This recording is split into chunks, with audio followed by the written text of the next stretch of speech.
will save that for my comments here in a minute. But first, let's see, is there anyone here who would like to introduce themselves? You may be new, you may not be new. This is Marisa Kobolinski of Outreach Unlimited, known as iHelp. We just wanted to tell everybody we are so grateful to get a new bus. That's from Interfaith Outreach of Carmel and Joining Hands Benefit Shop. And on December 17th at 9:30 a.m., it'll be unrevealed with the new logos and new signage.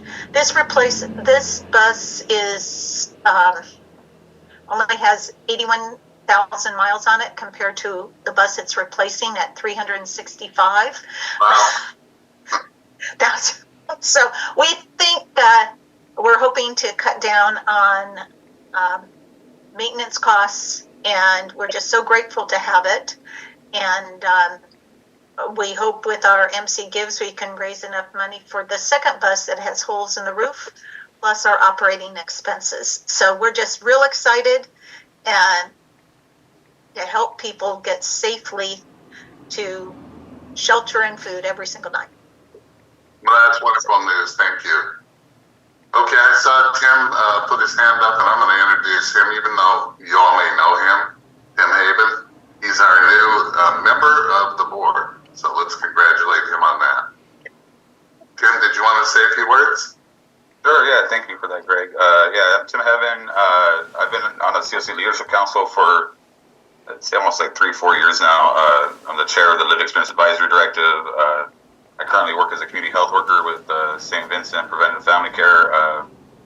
I've been doing a homeless outreach, leading the homeless outreach efforts in the area for a while now. And then right now I'm in New Jersey, so I'm actually at the SAMHSA convention with the SOAR initiative to help. They want me to be the SOAR lead in the area, so that's just pretty exciting. So I'm actually in New Jersey right now, but it's nice to meet everyone that I haven't met here.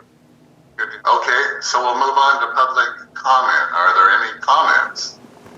Wes White, Salinas Monterey County Homeless Union, also a part of the LEAD committee, which Tim is the chair of. I wanted to throw it out there that we just went to a Lived Experience National Leadership Conference, first time ever in San Jose, and I was able to record 13 presentations. I did send it to Katrina, and I'm hoping she can distribute it among the membership. A lot of things that I've been saying are echoed throughout the nation of all these lived experience boards and folks with lived experience doing nonprofits and trying to, create a minimal standard for people to have running water, electricity, consistency in their life, a permanent address where they can be 24 hours a day, especially if they're signed up for services through CARS or HMIS. That should be afforded to them. I believe the county, even these recordings should be available to the public, not just internally available. I'm recording these meetings and making them available for the public, but it would be nice if Coalition and the Leadership Council would publish their meetings. But there is a lot of good stuff going on. I think we have a lot of improvement to do. In my city, there are a bunch of Christians, but I'm still looking for people who actually follow Christ. It does come down to the humanity of the situation and not inflicting oppression on people too poor to afford rent. And hopefully this becomes a norm. We need to stop the sweeps. They're not even posting notices, the city of Salinas specifically, or the county of Monterey, or the city of Seaside that I'm aware of. And that needs to change. If we're going to follow the law and expect everyone else to follow the law, then the authorities need to be authoritative and follow the Constitution. Please help me stop the sweeps. All right, let's go to my comments then. Again, we're going to do this a little bit differently this morning. Notice that we're not going to do our round robin, go around the table, and everybody says what's going on. Instead, we're going to spend the time again on the solution set. We're going to do some different things. This time, I'll do a presentation to bring you all up to date on where we are, and then we'll talk about next steps, which involve a survey, a short survey that we want everyone to fill out. I'll explain that. So let's go to the updates, and that's you, Katrina, if you want to take it away, please. Yes, thank you, Greg. So we are 20 days into November and launching the inclement weather response in partnership with the County of Monterey and the Coalition of Homeless Services Providers. We have the county and CHSP convened a series of trainings with organizations wanting to participate in the inclement weather response at the end of October. And I believe as of yesterday, there was 18 organizations signed up to participate should inclement weather be activated. I'm working closely with the county in monitoring weather as the regulations or the criteria for activating inclement weather is 40 to 45 degrees and below with prediction of rain. Now, we do understand that the temperatures are dropping rapidly and or there's rain and no temperature. So we're working closely with the county to see if there's anything that can be done to assist those unhoused when there is not any availabilities in shelters.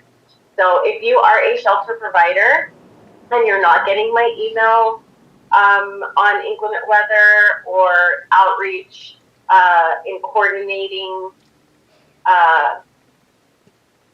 beds or updating us on availabilities, please reach out to me. I thought I have everybody on there, so I want to make sure that you guys are getting these emails and that you are participating in the response should you guys have available beds or are able to expand your capacity. So you'll be getting that from our office throughout this inclement weather season that runs through March 31st. I just want to comment something real quick, Katrina. John Gilwood, the Monterey County Social Services. And just to piggyback on what Katrina mentioned, we are collaborating and making work best. We were able to add 2 more hotels to the list in King City, and we're working to try to add a few more in the peninsula as well as Salinas. So just bear with us. But if there's any shelters that can increase capacity, please contact me, Katrina, or both of us, and we can work together to see how we can help to make these beds available in case we need them. So appreciate all the collaboration and help. Thank you. Thank you, John.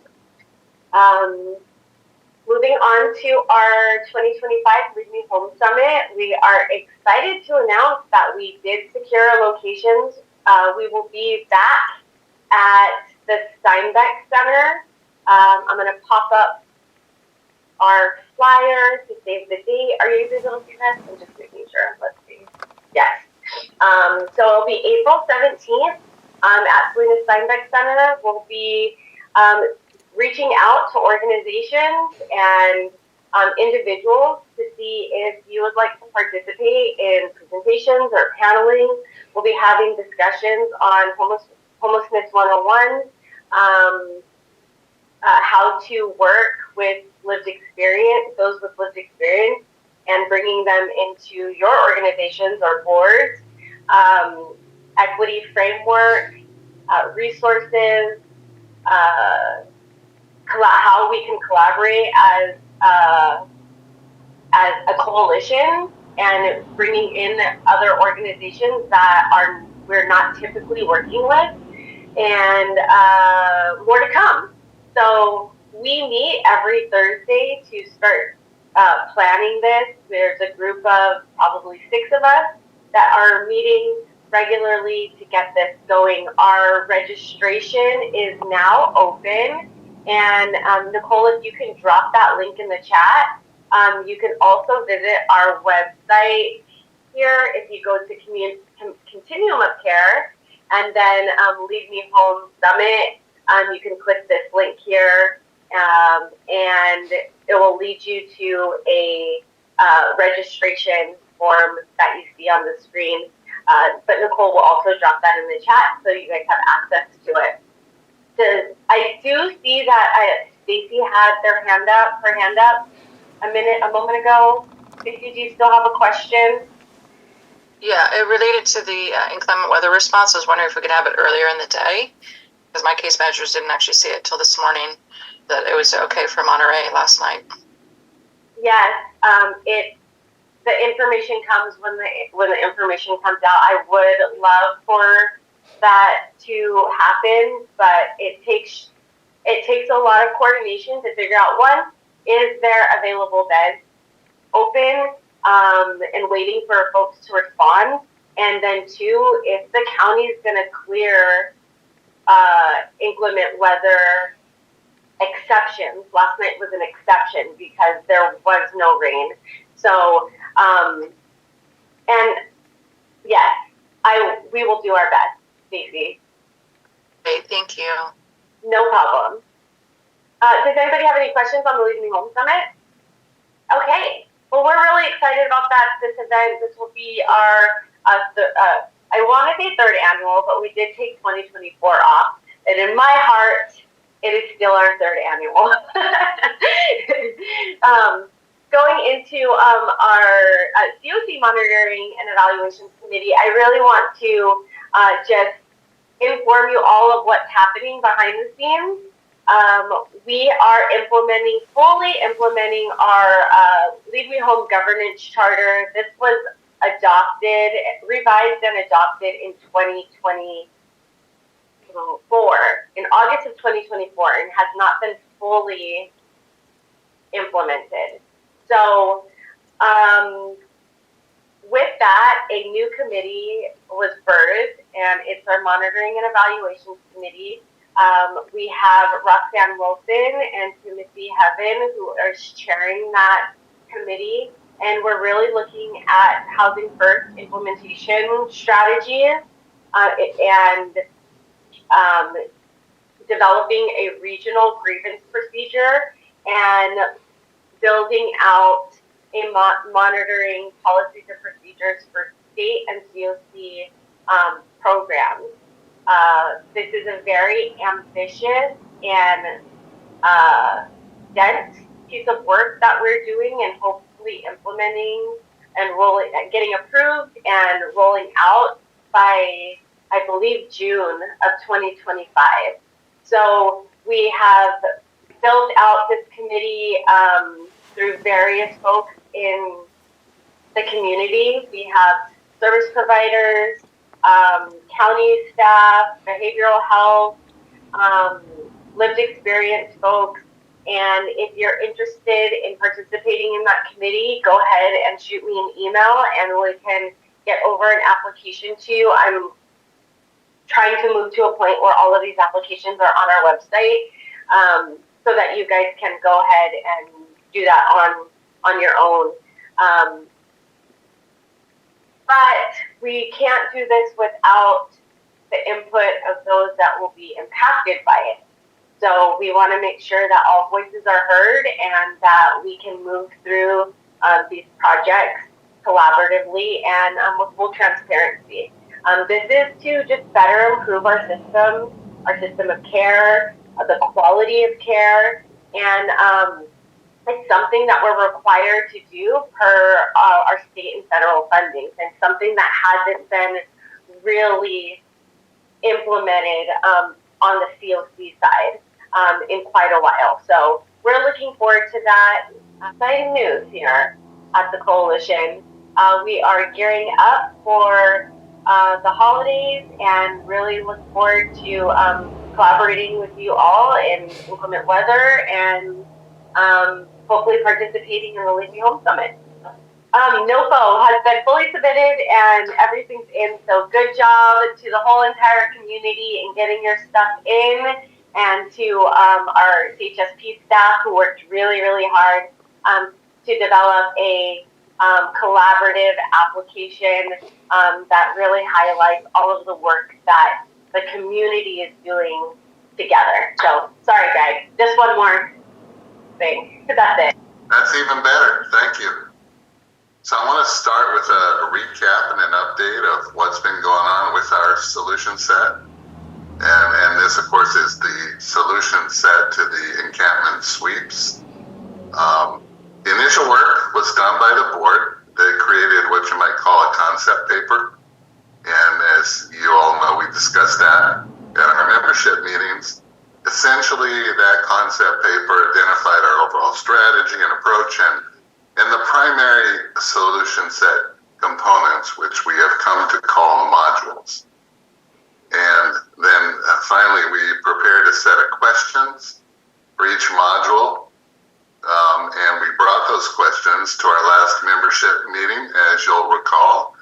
And we divided us into breakout groups, and each of the groups brainstormed answers to their questions.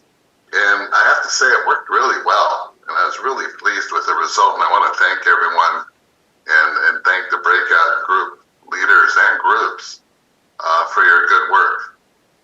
So what we did in following up to that, the executive committee compiled all the responses and then went through a process of essentially translating those responses from brainstorm responses into design elements within our overall solution set design, which I'll show you in a second.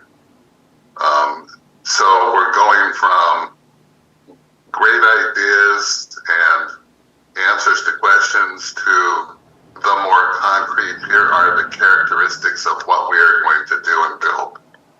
Okay, so that's the nature of where we are right now. We have that in a paper, it's 7 pages right now, still going through some reviews by the executive committee and the board. So it's not quite ready for prime time, but we're doing things in parallel here.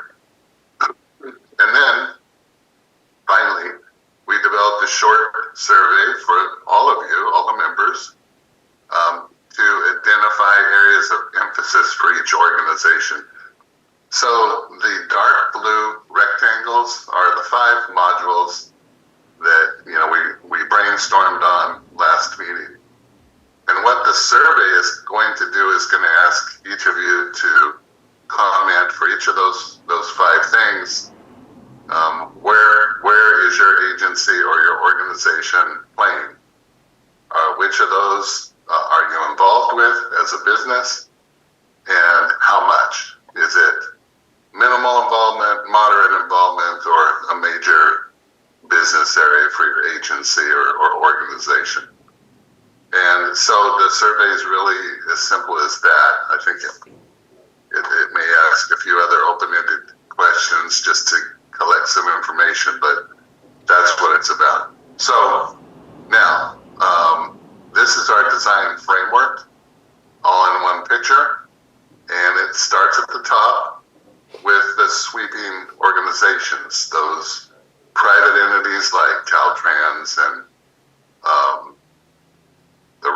I can't think of the name, the railroad company. Union Pacific. Union Pacific. Thank you. Union Pacific. Yeah, I remember that from Butch Cassidy and the Sundance Kid. Well, never mind that. And then, of course, public agencies, which would be counties, cities, and all the various departments within those entities. So either one of those can and will be conducting sweeps of encampments. And so that notification of a sweep is the trigger of our solution set. Okay, now, as you'll see, we're preferring to get notified 3 to 6 days before a sweep actually occurs. That won't always happen, realistically, but part of our job is to try to make sure it happens as much as possible. So a sweep notification is our trigger. And the first thing that happens is that information flows into our first module, advance notice and communication. And this notice is sort of the overarching module of the solution set, and it handles the communication not only with the sweeping entities, but also with all of the members here, the member agencies and organizations, as the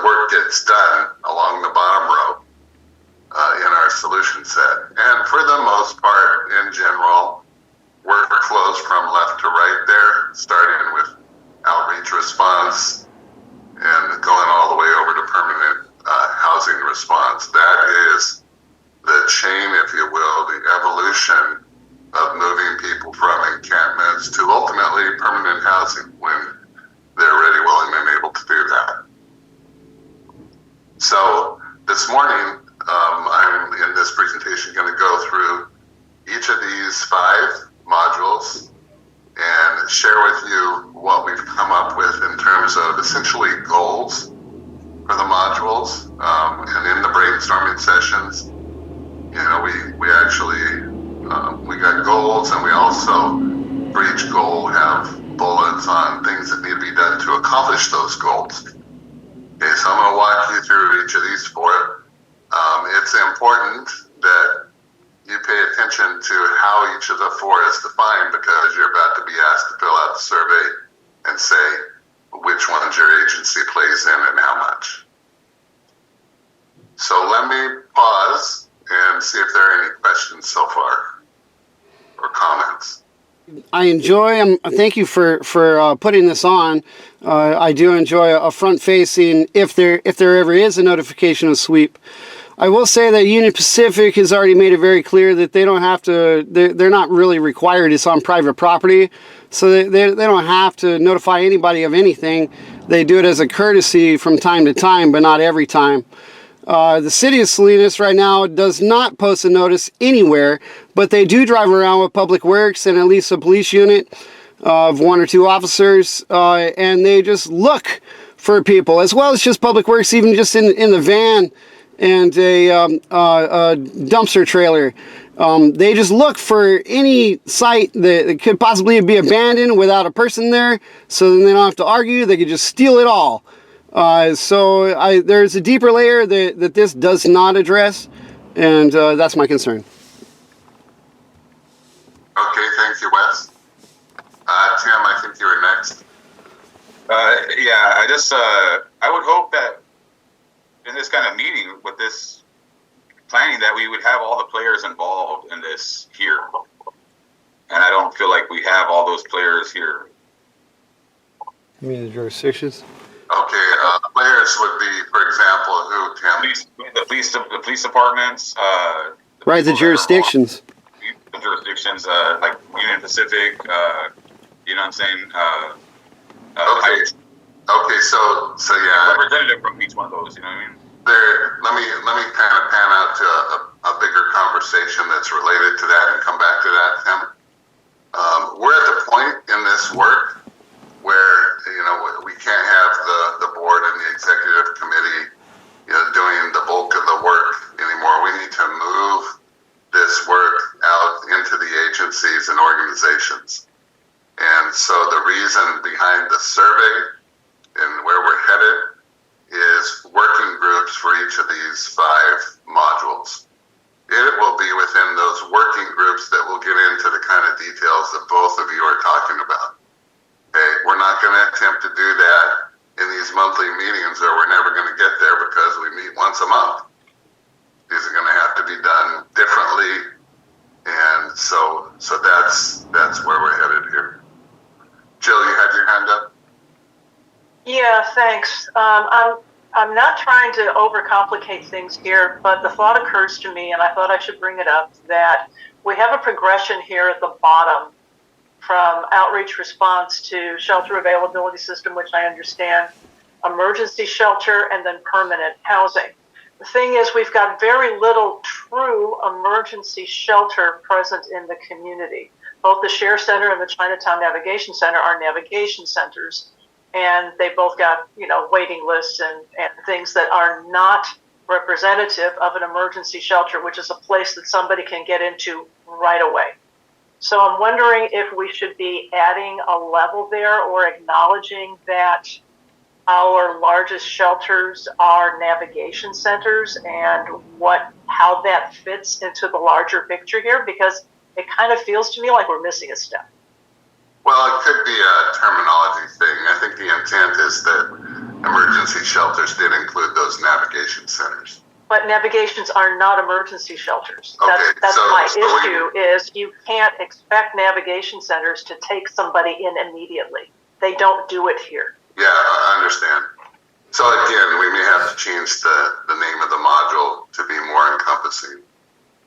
You know, I think it's just a the other thing is I don't want to skip emergency shelters either. There are some true emergency shelters here. They're smaller, but they are necessary. Emergency shelters are a necessary component to this progression.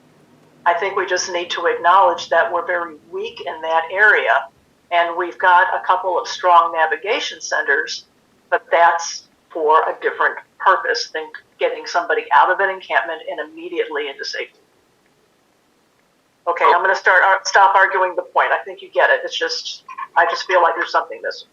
Okay, yeah, thank you. Well, one way or the other, I think your point is well taken. We have to address both emergency shelters and navigation centers. And if that means we have to add another module, we'll add another module. So, Jill, I think you got the paper for review. It'd be a good time to make sure those comments make it into your review comments, please, and we'll incorporate. All right, so the first module, again, advanced notice and communication. Yes, it may be difficult to make this first bullet happen, arrange for 3 to 6 day advance notice of sweeps, as Wes was talking about. But the work that we have to do is to communicate with these various entities and see if we can make that happen to the extent possible. We don't have control over those entities, so we can't force it to happen or make it happen. But we can talk to them and arrange communication protocols, things like that. We can make a difference. So that's the first goal.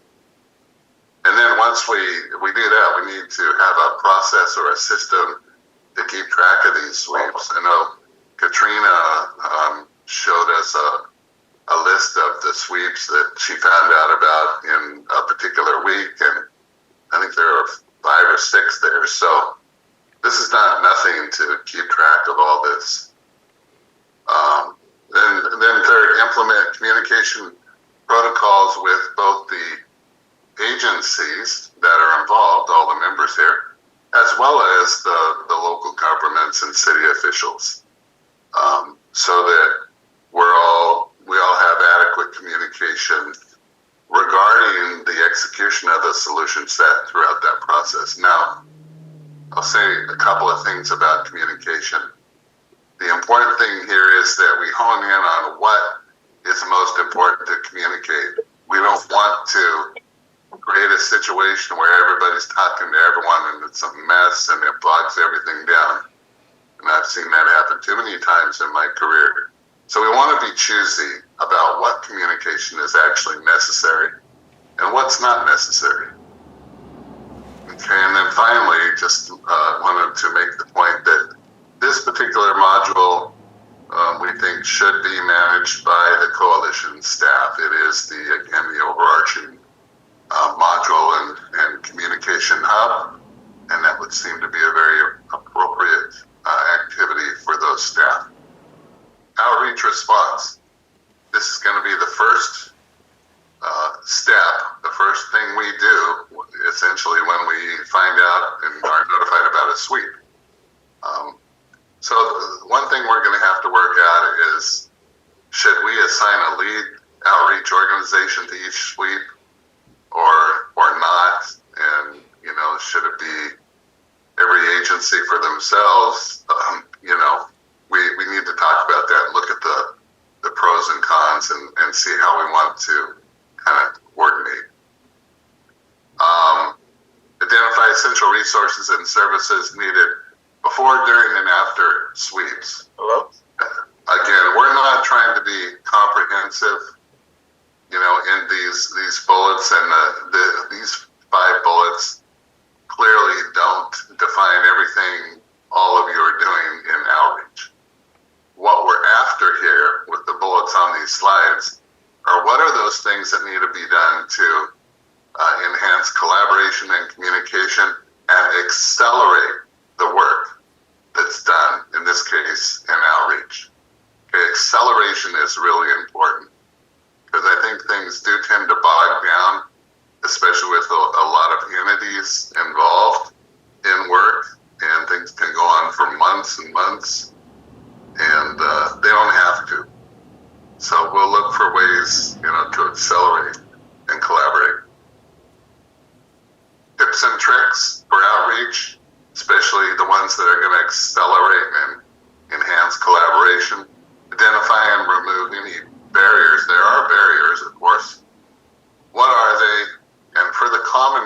what can we do to take those off the table and remove those so that,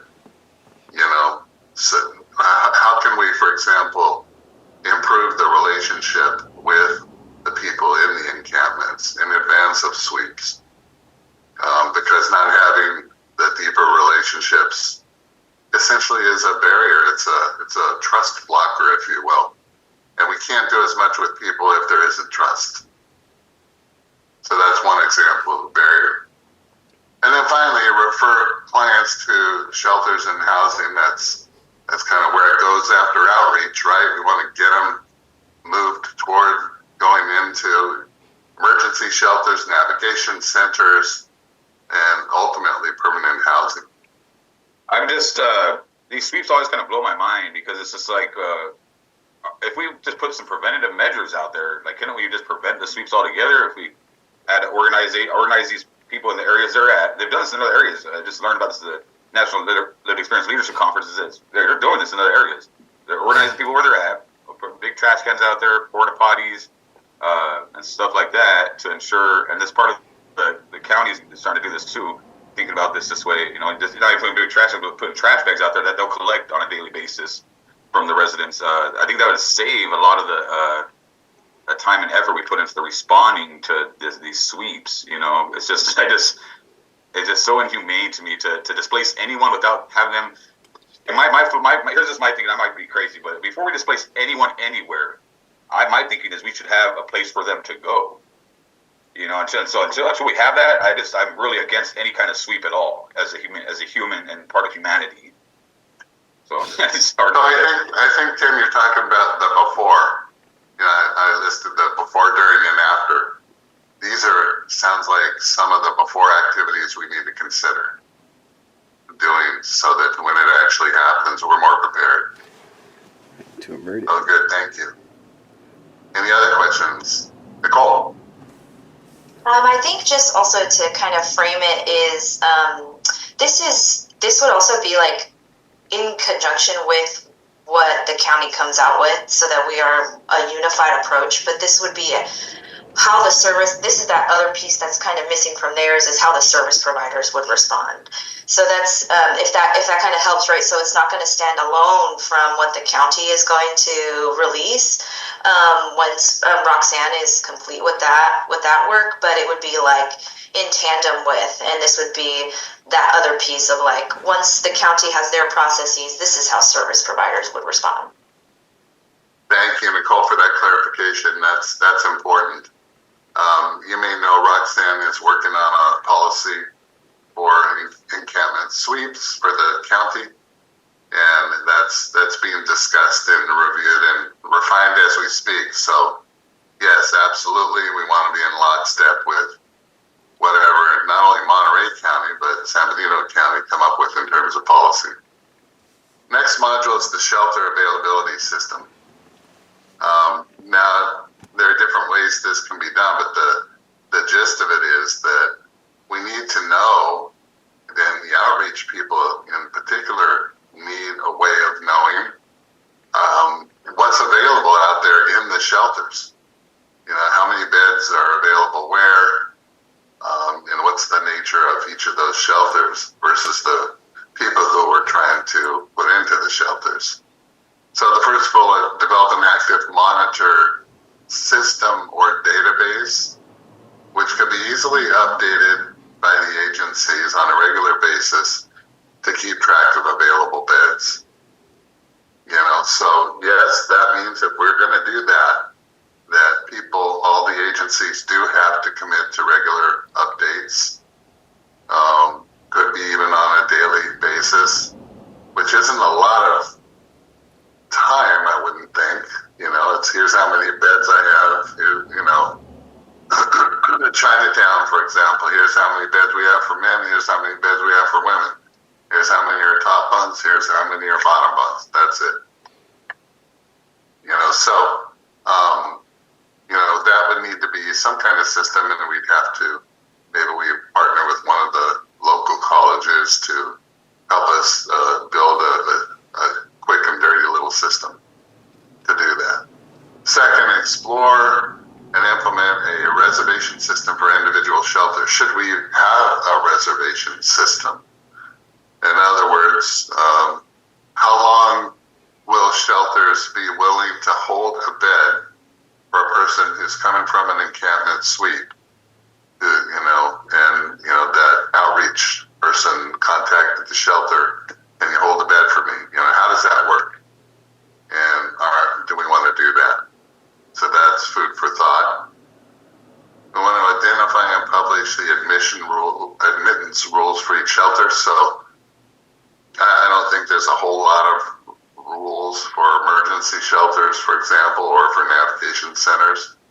We obviously are trying to remove barriers to entry, but there are some rules here and there. People ought to be aware of it, so that they know what they're getting into. Provide a means for outreach organizations to communicate the shelter options and their characteristics to the displaced individuals. Again, here's a shelter, here's where it is, here's how it works, here's the kind of people who it serves. You get fed this many meals per day. All those kind of important characteristics, so that if we can give people a choice, which would be a great thing to be able to do, and we can say, well, here's 3 choices, and here's the characteristics of each, and here's where they're located. Which one do you want to go to? So that's what that's about. And then finally, we want to include permanent housing in the shelter availability system too. So what's available over on the permanent side? And while you don't always go from encampment to permanent housing, in an eye blink, sometimes it happens fairly quickly, which it just did with what was it, Water Street or Work Street? I get that confused. Work Street. Work Street. Work Street. Yeah. We just added 6 people from there into our permanent housing, in a very short order. So it can happen. So we're going to include permanent housing. Emergency shelter response.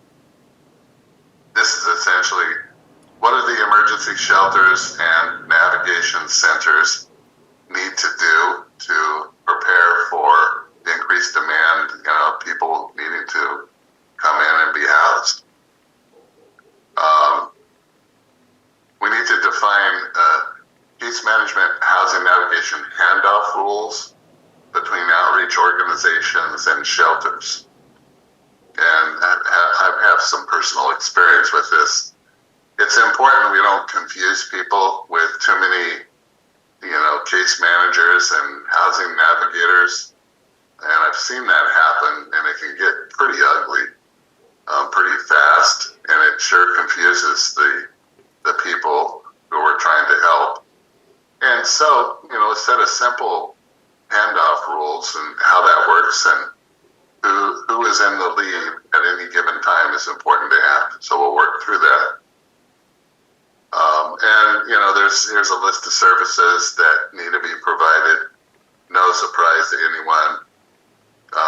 Job assistance, alternative income like Social Security, Medicare, financial assistance, health services and referrals, of course, thorough record keeping and housing navigation. So those are really some of the key services we want to make sure we're offering.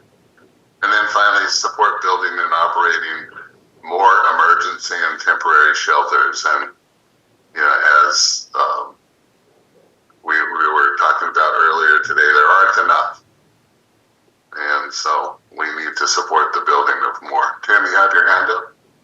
Yeah, I would just add SOAR on there. SOAR is that's what the conference is about right now, and it's available to help people with SSI and SSDI applicants. And some agencies are signed up and receiving funding through SOAR, but there's nothing being reported through the ORS system that they have at all. I would add that as part of the process to make sure that people are connected with a SOAR person that's going to help them with the SSI and SSDI application to get some income coming in.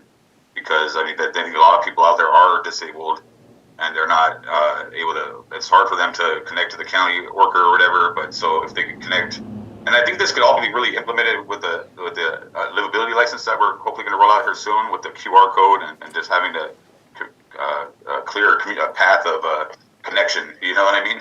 To these different provided services. You know what I mean? That it does not overlap and stuff like that. And I think, Tim, that's a good example of a detail that would be discussed in the working group for the emergency shelter response. And then permanent housing response.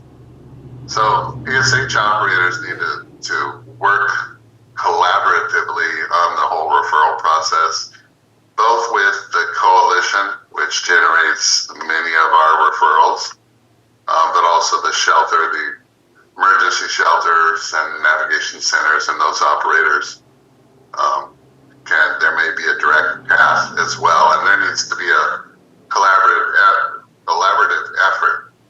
And the next two bullets really have to do with both sides of that coin. So on the one side, we need to speed up the referral process and get referrals in more quickly. But on the other side of the coin, we need to speed up the tenant application and evaluation process too, which is on those of us who run permanent housing. Ensure referred applicants have adequate mobility and health to safely live in available units. Let's not make a person who's not mobile go upstairs to their unit, for example. But we want to make sure that we're effectively referring people to the proper locations. And then finally, once they're there, let's help them maintain their permanent housing so they don't have the problem again and it doesn't cycle around. And then on to next steps. So we'd like to ask you all to complete this survey by the 27th, which is a week from today. And then, Katrina, after I'm through with the PowerPoint, maybe you can say a little bit more about the survey and the logistics of that. The executive committee will compile the results of the survey, and then based on who's playing in what modules, if you will, suggest module working groups. And we may even suggest module working group leaders so that each group has the appropriate leadership. So we'll form those working groups, and each of those groups for their module will complete the initial design. Right now I'd say we have a high-level design. We need to drill down, get to the details, and several of the comments today I think have underscored that. The need to develop summary.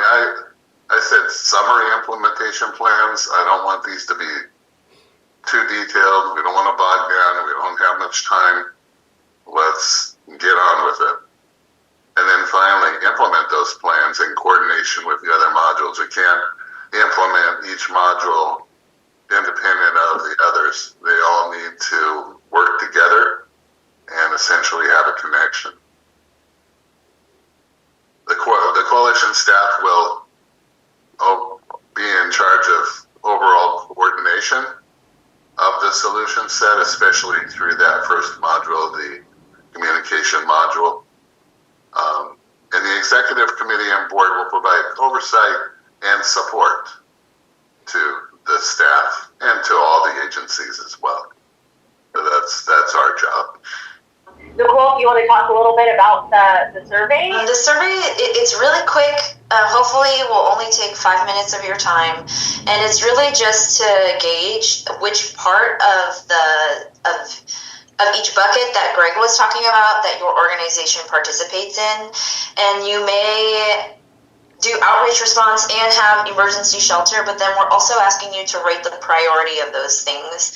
And then based off of that priority, we'll be placing folks in work groups. So like if you've got a little bit of outreach, but you're really more of a permanent housing provider, it'll still ask you whether or not you participate, and then it will ask you to rate the level of priority. So like, yeah, I do outreach, but it's not our main focus here. Then you would rate that at a lower priority, and that one will be on a scale of 1 to 5, with 5 being the highest priority for your organization. So it's super quick. We are asking you to put your organization name so that we can track accurately who's responding and who we might still need responses from. And then we are asking just that these be completed by a high level staff member within the organization that has the ability to kind of say accurately whether or not this would be a priority, because then this will be the working group that we put you in, and we want to make sure that it's the most accurate and that you can then send the appropriate staff to the working group, but that you as the executives and things will be making those decisions for your organization. I will pop it in the chat right now, and then, like Katrina said, we'll send it out in the follow-up email for this. If anybody has any problems, it is a Google form, so just know that. What do y'all think? This is kind of a big experiment here. We've never done this before, and trying to make a difference. But any general comments you want to share before we wrap this today? Just want to thank you, Greg. This is all very organized and well thought out, and I hope it becomes a forum for some really good, honest discussion about how we can make things better. I'll just kind of reiterate my concern from before, which, right now most jurisdictions are not bothering posting a notice. They haze people. They just steal, inadvertently whenever people aren't even there. So hopefully we can crack that surface as well. I hope so. All right. Thank you all very much, and I'll ask the board to reconvene at 8 minutes after 10.